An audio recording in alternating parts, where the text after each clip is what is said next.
So Brad Namdar of the Denton Diablos, get us started. What is your background? What are your soccer experiences? How did you get here? Well, first, Alan, TeamPlayr, thank you guys for having me. I appreciate it. You're awesome. You guys are doing some great stuff over there and growing in the community and also helping out with the soccer community and connecting people and clubs. And I think it's really innovative what you guys are doing. So I'm excited to be on here. A little bit about me in soccer. I was born in Dallas, Texas, raised in Collin County. So I grew up playing club soccer like everybody else did, going through the gauntlet of, ODP, US Youth Pool. I was a field goal kicker and punter in high school. So I was able to get an opportunity to play at Texas Tech. And then I went to SMU, transferred there, won some bowl games. But I always loved soccer. It's in your blood, right? It's like it's just part of it. And I learned pretty early that I was going to be a better coach than a player. It's not like it is today. Back in when I played, PDL there was the only league. And the DFW Tornado, and I played with them for a year. I mean, that was it. That was your only thing that you had. But I was able to get an opportunity through working hard and with FC Dallas to work as the Estagio, and it was an internship as an apprentice coach, and then it morphed into getting paid and more responsibilities and doing coach clinics. I got to work with some absolute legends in the game. Oscar Perea, he's the head coach of Orlando City right now, but he was also the academy head coach when I was there working with the U18s and U16s. So it's kind of funny because some of the players I used to coach are like 3 years younger than me, or like, so, and they're playing pro right now in the MLS or overseas, or some are retired. And, I bought my house for one of my players, Ruben Luna. Shout out to Ruben Luna. He was one of our academy kids we signed pro. And then I learned a lot from Shellis Heineman, who was the SMU head coach. And then he went to FC Dallas 2 weeks after I transferred to SMU. So and then I remember I emailed him and got in touch with him and had to be creative. And Chris Hayden, who's the director of coaching for FC Dallas, he's also signed off on the internship. So every month I would go through my journalism classes and talk about behind the scenes, was it like? And behind the scenes between working with the MLS side versus the academy side, especially at that time, it was so different, but so similar too. The psychology of the players, the way the teams were managed and run. You get more, like myself, I got more responsibility as time went on. So you prove yourself, you show up every day, it doesn't matter. Day one, you're just putting the cones out and you're shagging balls, right? That's maybe how it starts, right? And then slowly but surely they say, okay, well, Drew Keeshan's the goalkeeper coach. He works out our keepers, and you help him, you toss him the balls, and he does the shots. And then at a certain point, they'll let you do the shots, right? Or so things like that. So I got to learn, and it was a phenomenal experience. And I always joke, and I said this in another interview, but this is a true story. I was taking my D license, and then after my D license, I go to FC Dallas, right? To the facility. And I remember there was a drill that I was doing, which was pressure cover balance for defense. And I'm not going to say which coach, but I was arguing with him, and he was like, that's wrong. That's not how you do it. And I was like, yes, it is. And then he turned over the back of the, curriculum book, and he pointed he was the author of the book. So I was like, he nailed me on that. I was like, all right, you're right. And then, the coach's clinic, when you're getting your D license and stuff, you have to do your lesson plans, session plans and everything, so I kind of had maybe a little bit of a leg up, to learn from some guys, but it was pretty cool. I mean, being on the sidelines against Inter Milan, training with Balotelli, Julio Cesar, Materazzi in 2010, tying them 2-2, with our academy, playing against Chelsea, the Dallas Cup and the Super Group. These things stay with you, and I was lucky. After that, I went on, and I was always involved in soccer. So at SMU, I also started a social entrepreneurship called Dream Big Soccer, where we went to underprivileged communities. We threw free sports camps for the kids, soccer balls, prizes, awards, and I utilized FC Dallas because you get to meet all these people, right? Right. And when you work with the staff, they want to get to know you, but I wanted to do something to help kids. So we helped over 2,000 kids in Dallas. I was a Cooper Fitness Center soccer pro, coach at St. Mark's. I love St. Mark's School of Texas, man. That was my dessert in soccer. 8th grade boys, associate head coach for the varsity boys team, won SPC championships there too. I was a head goalkeeper coach.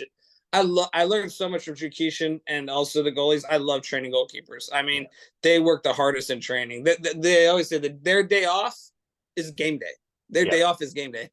So I learned so much. And then after that, I coached in the UIL, and that was a high school job, completely different atmosphere from the freedom you have when you're with the club or when you're with a private school.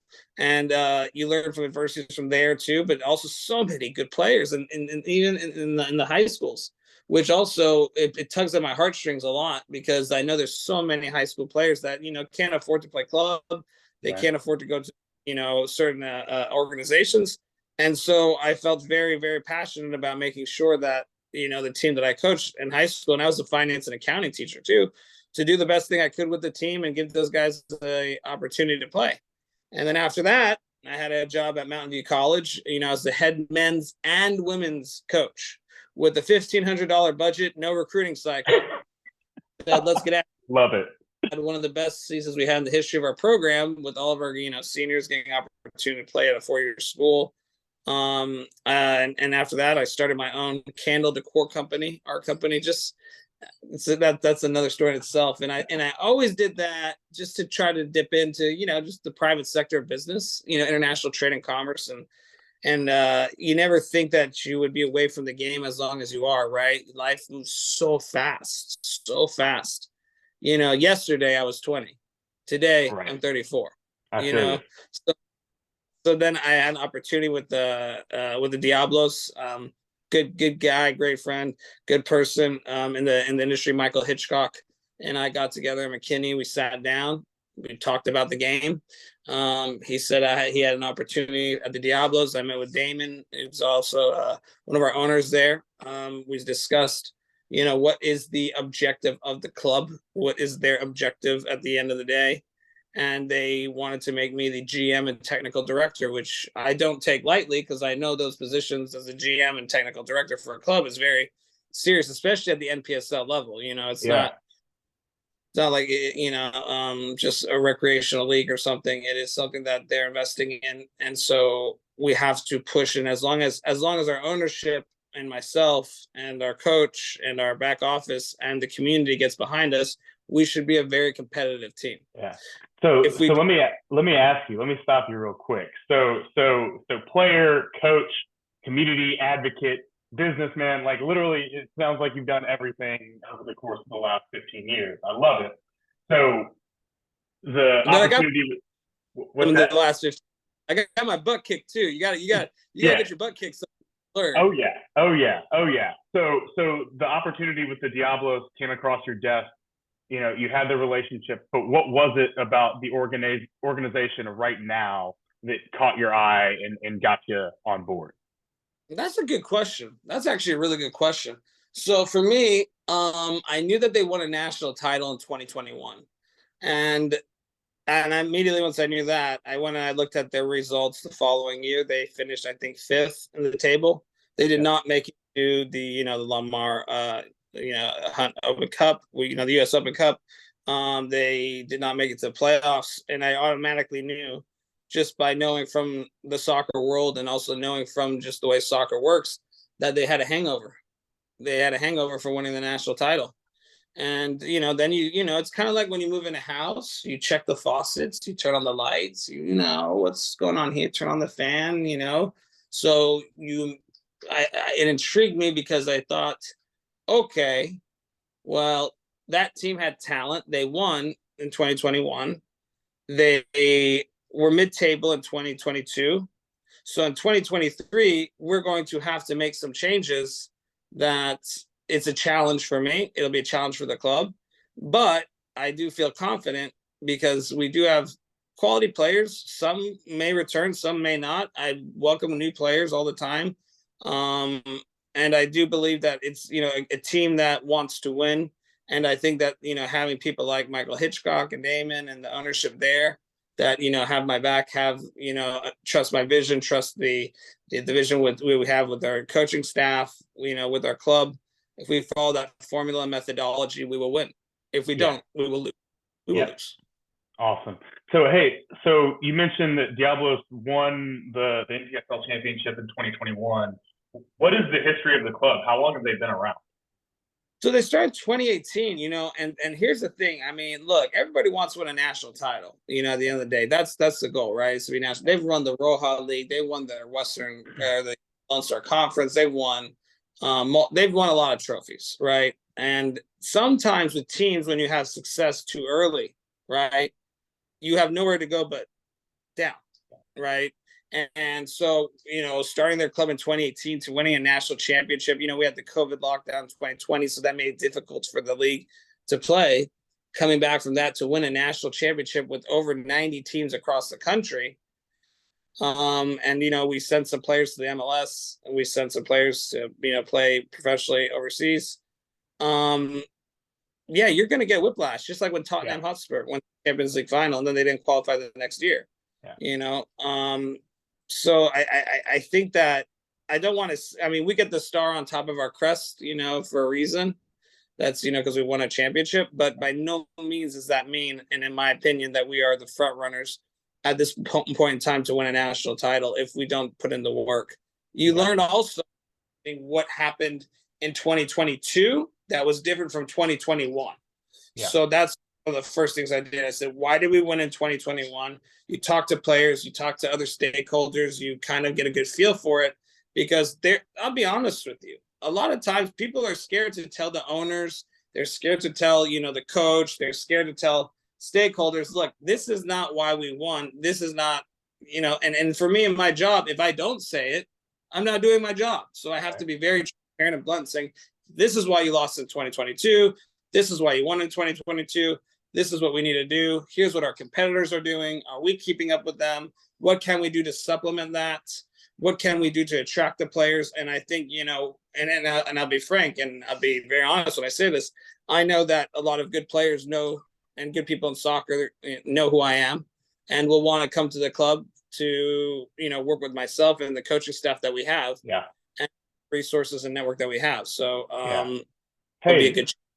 Yeah. So on that note, right. So for people that are less familiar with the North Texas soccer community, or the soccer community in general in the United States, can you kind of explain to us what is NPSL? What is that league format?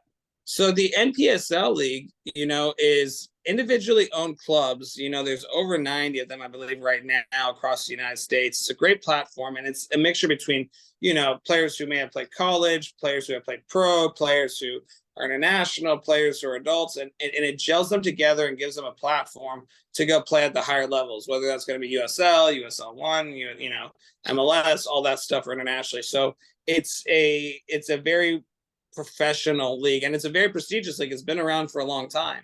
So it's on the fourth tier of the U.S. soccer paradigm, which is good. We are affiliated with the United States Soccer Association of Coaches and the United States Soccer Federation, as governing bodies. And I mean, there's no reason, in my opinion, for a player to not have an opportunity playing for an NPSL club than to have an opportunity at higher levels. Okay. So awesome. That depend on who you bring in your club to do that. Right. Okay. Yeah. Are there any notable names or any players that have come through the organization that have gone on to play at high levels? Anybody we might know? We have so many players that have, so I feel guilty when I get that question, because I mean, because if I leave one guy out, I'm going to get yelled at. So, I'll be like, I'll get an Instagram message saying, man, you forgot me. But I mean, one guy I know recently who has signed and I'm very proud of is Carlos Enriquez. Okay. He's playing at Sporting Canopy in Mexico City, in the Segunda Division as a goalkeeper. I think last week he messaged me. He had his first game and he won. And so, and I coached him at Mountain View College. So I will give a particular shout out to, because he's stayed with it. He has gone through the odds. He was a national championship goalkeeper for the Diablos in 2021. And so I will give him a special shout out, because I think that signing your first, international, professional contract is an accomplishment. So I'll give him a shout out. Plus, with everybody else who plays pro or whatever league, all y'all. They're all taken care of, right? No, that's phenomenal. So, okay. So we've explained the platform a little bit. We've talked about who you are, who the Diablos are. I imagine that people listening to this, especially players, are going to be interested in how they can go about competing for a spot in your roster. What does that process look like? So we had our first tryouts, which we sold out this past Sunday. And I will be the first to tell you, anybody's welcome at our tryouts. I don't care. And I'm pretty sure our coaching staff, and we'll be announcing our, new head coach pretty soon. I've had conversations with him, and we've interviewed with our coaches. There's no entitlement to this team. Zero. None. We are here to win. We are here to compete. If anybody wants to try out, please, you can email me at brad@dentondiablos.com. We have a tryout link that we post. I believe right now we're working on logistics for our field. Our next trial will be March 19th. We'll have another one in April. And if you want to try out, come try out. There's no egos there. Yeah. At the end of the day, our coaching staff, we will look, and technical staff, me as a technical director over the, soccer part of it. I don't care if you played club. I don't care if you played for University of North Carolina, SMU, if you played for, Porto. It doesn't matter. If you play the game and you have passion and you believe you can, come to our tryouts. We're going to give you a look. Okay. So that's where we are with that. So we do update our social media a lot to let people know when our tryouts are. So our Instagram's at Denton Diablos. We have a Twitter for Denton Diablos. We have a Facebook page that's Denton Diablos. We have a website that's Denton Diablos. And keeping engaged in that, you can subscribe to our emails too, and through TeamPlayr as well. Yep. You guys do a job of announcing whenever we have tryouts as well, or some stuff. So be engaged and don't be scared to try out. I know players sometimes are, they're like, oh man, can I? No, go try out, because you never know. Maybe it's some coach be done to you and you're a phenomenal player. That's right. That's right. Yeah, I love it. So let me ask you this. You touched on it a little bit, but I've also been around the North Texas soccer community for a while. We're about the same age, right? And feeling a lot older these days. I've seen a number of organizations in a semi-professional or lower division professional leagues come into this community and try and make a name. And from what I've seen, a lot of them have struggled. What is it about the Diablos right now that will allow them to overcome that barrier and really become a mainstay in the North Texas soccer community?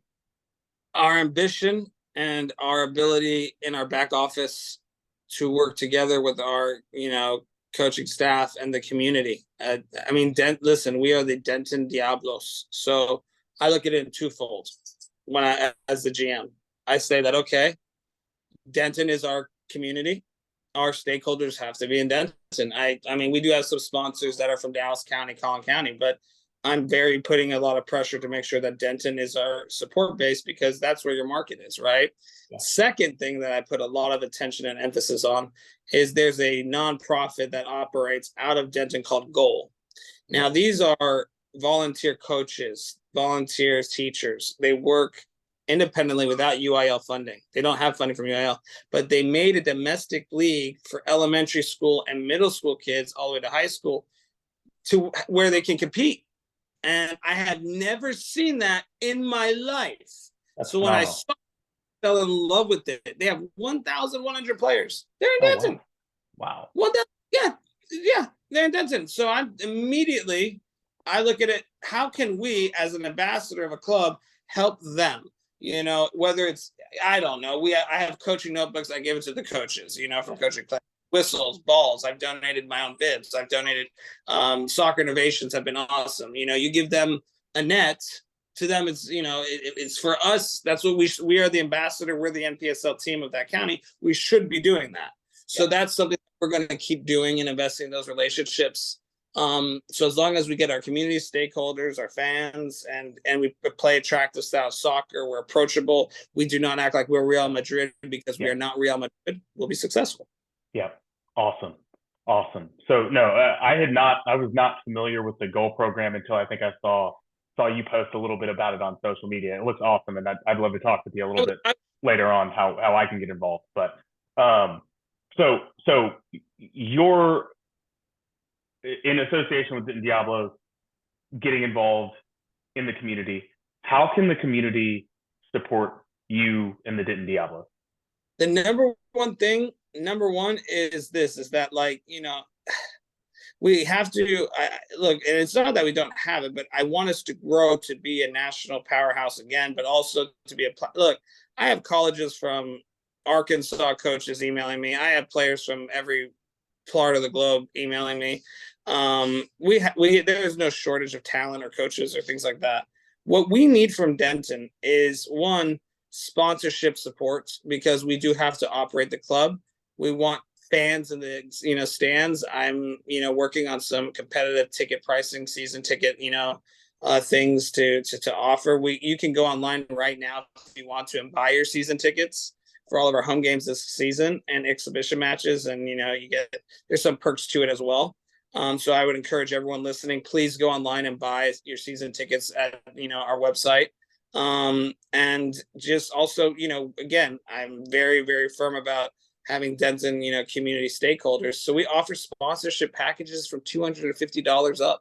So I have a guy, he just started his own, auto detailing business, and to him, he's like, that's really reasonable. And I'm like, I know, I designed it because we want, so, sponsorships, season tickets, come to games, be engaged. And, and I always tell this to schools and any entity or even youth clubs, if you want us to come out and speak or things like that, we're happy to do that. We help the community any way we can. And in return, we just want the support of the community. Yeah. Yeah. I love it, man. That's awesome. I'm a huge fan already. So glad. Yeah. Go for it. Are you going to buy a season ticket today? Oh man. Hey, I'm going to talk.